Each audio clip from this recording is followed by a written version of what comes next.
Do you want to get started using Scribe AI in general practice? In this episode, I'm going to explain everything you need to know to do that right now. Let's take enhance your primary care and learning. Hey GP learners. So, Scribe AI is one of the key platforms that's making lots of waves in general practice right now. And as part of this episode, which has been supported by my local LMC, the Nottinghamshire LMC, which I'm a part of, I'm going to explain a few things that you need to know in terms of getting started when using Scribe AI, Ambient Scribe, whatever you want to call it. If you've heard me talk recently, you would have absolutely heard me talk about the various different aspects that you need to consider on this, and there are a few that you need to be aware of. My practice, which is part of the Modality Group partnership, has access to one of these tools, which is what I'll be using for the demonstration part of this episode. However, before you use any form of Scribe AI, or to be honest, any other part of AI in general practice, there are a few things you absolutely should do beforehand.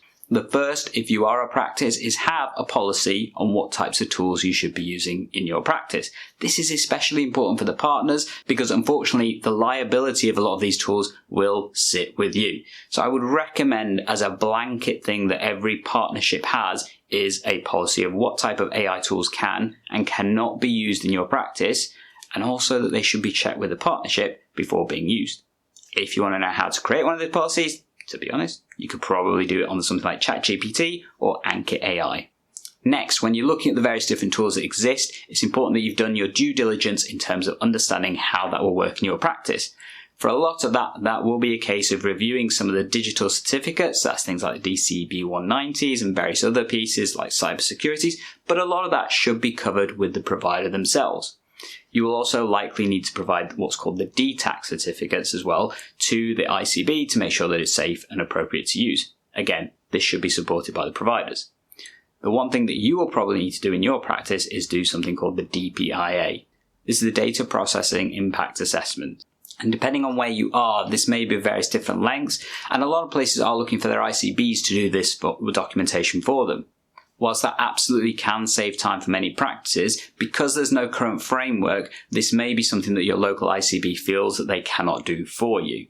In which case, as a practice, or a federation, or a PCN, you will need to do this yourselves.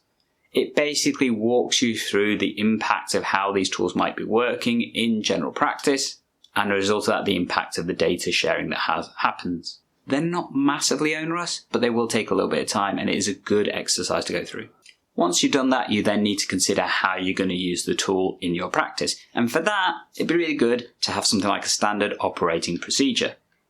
I'm pretty sure CQC will like you to have one. This should detail how the tool will be used, in what situations it will be used, and which situations it won't be used, and also what you can reference as part of using that tool in your practice. Once you've done all of that, then you can actually get to start to use the tool in practice. Now, I have covered several of these providers before in a comparison website. If you want to check that out, the link to that will be coming up towards the end of this video. And there are various different things you should consider when you're looking at these tools as well, particularly how you're going to do the logistics of them. For that, I'm going to show you using this Heidi Health tool that I've got access to, as I said, as part of my partnership work. So let's take a look at that right now, shall we? So we're going to take a look at one of the platforms that I use in practice. This is provided for me by my practice, the Modality Group partnership.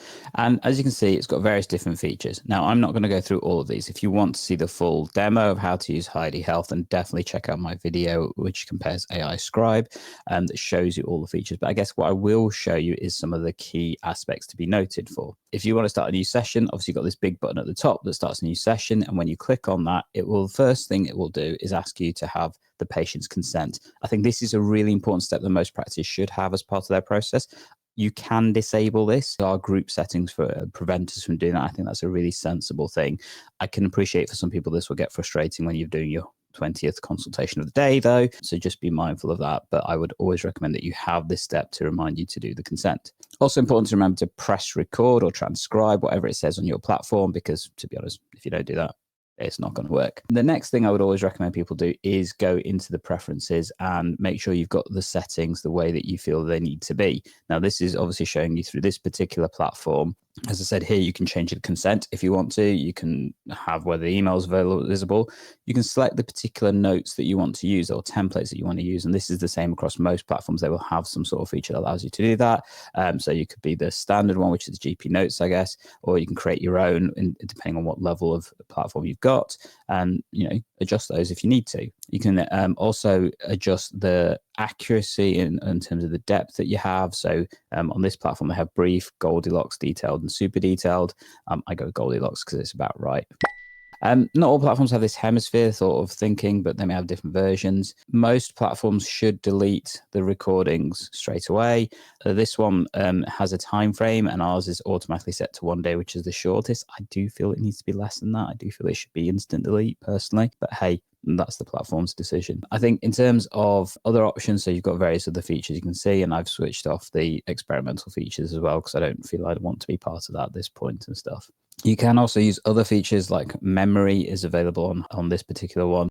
So, what date format do you want? What language format do you want? And you can also put things like shortcuts and snippets to help speed up the timing and various other integrations and stuff that exist. But effectively, those are the settings I would make sure people do change and adjust to make sure it works. As I said, most platforms have a template feature where you can create your templates. If we're to have a quick look at that, you can see I've got various different ones that I use, different frequencies as well. You can create your own template. And what this basically means is you can specify what the output looks like. It's worth having a play with these. This is how you can customize the platforms to be more in your voice style. And if you're to have a look, for example, at one of the ones I've created, so this is my face-to-face one. Yes, it looks detailed.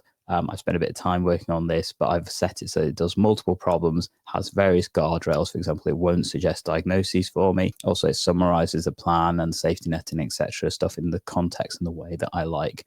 There are some guides with a lot of the platforms how you can do that. I know some of them have some really cool ways that you can do that as well. So hopefully that gave you a bit of a flavour of how to use these particular tools in general practice. Now, if you're after a particular checklist of how to use these tools in your practice, then definitely check out this video that shows you my structured list that I've come up with to help you use Scribe AI more effectively in general practice.